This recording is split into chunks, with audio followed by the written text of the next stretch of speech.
to the fab lane. But back to the fab lane. And DaBaby was beating that. Go ahead. Finish the story. Say word. Finish the story. That is not nice. New York. What does she need? Back in the fab lane, her reality show is out. Out of respect for the woman, you know what I'm saying, who them they speaking on, I felt the need to come clear that up. That shit's 1,000% false. OG, I don't know what you got going on or what even made you guys feel comfortable enough to throw my name out there so loosely like that. But that shit, I'm looking forward to seeing you clear that up. I'm disappointed.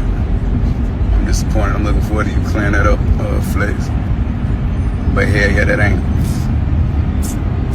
ain't true at all. I ain't got no tea, no none of that for nobody right now. I ain't got nothing but good music. Oh, yo, it's Big Ant, the spokesman, man. We back. Another edition of Urban Politicians TV, UPTV. Make sure you stay on your pivot at all times, man. Had to come tap in, and we back outside with it. H-Town, Texas streets once again. We out here in the cold, but you know we still got to go hard to reach the goal and keep the people in the fold so they can know what's going on. As Funk Flex jumped out there earlier today, started his new morning show as Ebro and them got canceled, fired, whatever you want to call it and everything like that. Flex was normally on the evening slot, but he turned it up this morning, said some crazy things, and you heard him call a Kimora Lee a bird right there, and he even said DaBaby had her at one point in time. Well, he did exactly what DaBaby needed him to do. He was looking forward to him getting that corrected and making that straight, and Funk Flex came to the internet and said, wait, I'm talking about the BIRDMAN, baby, not DaBaby. And he tagged the Shade Room and they posted it up and things like that. As he had said, Kimora Lee, BIRDMAN, and I think they might have used to date, I don't know for sure. But really, who cares? Keeping it all the way 100. I just like this storyline because of what DaBaby said. Like, hey, I'm looking forward to you getting that, clearing that up. I'm looking forward to you clearing that up. Like, that was crazy right there. And bro, you said DaBaby. Flex said DaBaby. And to keep it all the way 100, Funk Flex, why did you even need to say that? Like, you know what I'm saying? She dealt with BIRDMAN, she dealt with Baby. I know Russell Simmons and Kimora Lee, I've been seeing them on the timeline today as well. Russell Simmons talking about she keeping the daughters from him. I thought the daughters was grown, and I'm pretty sure, I think them girls, cause bro, yeah, them girls grown. So he's like, yeah, she's keeping my daughters from me. I don't know what he mean by that and everything. I think he overseas and stuff. Well, he, you know, trying not to get extradited and stuff like that with allegations, not a case, but allegations. But I don't know why Funk Flex jumped out there like that, calling her a bird, but he know how to get the people talking. He in the algorithm right now. I don't think it's cool. Man, leave it at what it is, bro. Like, I think Funk Flex, he kind of got some age on him. I don't know exactly how old he is, but hey, he got the people talking right now. He want to be in the algorithm.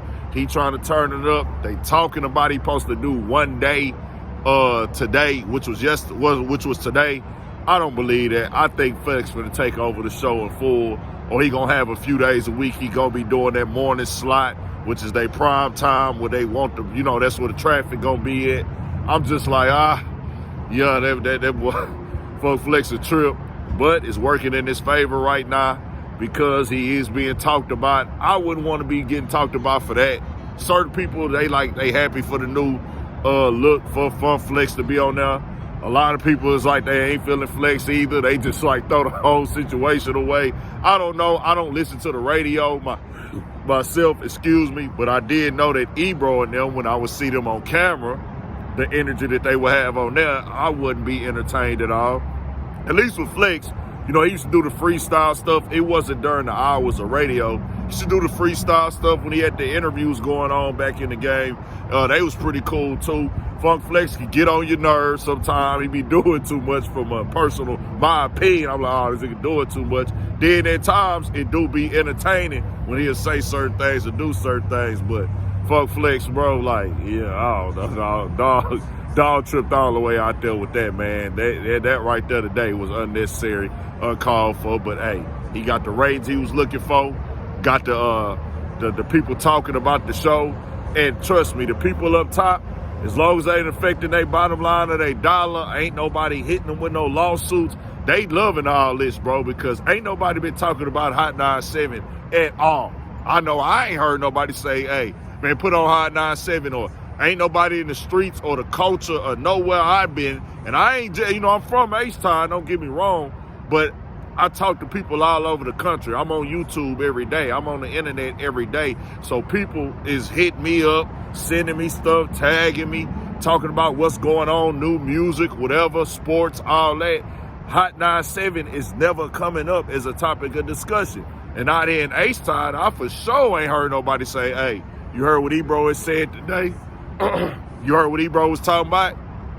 Oh, Rosenberg had going on. Just because I'm a more than casual fan, I be tuned in on Twitter and stuff like that. I be tuned in on different things, so I might see them tweeting stuff out, putting different things. I follow a lot of blogs, but trust me, nobody be caring about what Ebro think and how Ebro feel in this culture for real. Dog be really having it like in his own mind. He got that MCS we talk about, that main character syndrome, but he really got it all wrong because bro to talk so bad to so many people. That I went back and looked at some of them old videos now, bro. I'm like, this boy Ebro was really talking crazy, dog. And like, you was really talking crazy to some people. You was really, it's just the energy and the tone. On one of them, I remember Laura Stiles was like, man, come on, Ebro, what you doing? And he was like, what, am I wrong? She's like, man, it's your tone, bro. Like, what you talking like that for? Whole time, you don't own nothing at that radio show, bro. It's not your spot. Like, you work there. You know what I'm saying? Which is cool. You want to go hard on your job and stuff like that, but to act like you own it, to kind of talk down to people, it's just, hey, he's still at Apple now, though. Playlist guy, so one of the top dudes over there and stuff for the hip-hop department. Most definitely an important, powerful position to be in this game, no doubt about it, but it's like, bro, you gonna have to start moving a little bit different. I seen that they did a show on A channel and stuff, which they should have been there at least 5 years ago. They should have been going ahead and making that pivot to go and saying, hey, we work at Hot 97. I also work at Apple. Well, let me have another platform that is I can call my own where I ain't depending on nobody, where I get my voice out there to see what people think and how people feel about what I got to say and my opinions. Or let me try to, come over here and have other discussions. You want to talk politics, they don't want you talking about that on the clock. Well, hey, I could go talk politics on my own at home and things like that. But, who am I? I'm just a nigga talking outside on YouTube. I don't know what I be having. I'm the nigga that said, if you were in a position to where you could have a YouTube channel and you have a corporate job, you could double whammy it, dog. Like, hey, man, get your big bread at your corporation job, but then go to the highs 2 nights a week and drop some on your own personal platform. So you just got that in the cut, and your voice can reach different levels of different audience and things like that. I was saying that years ago because it's really like a no-brainer. It's not even, it's been the game changer, but what do I know? I'm just a nigga outside talking. Tell me what y'all think. We got more coming, more videos, all that. 1,000 for shit show. Stay on your pivot.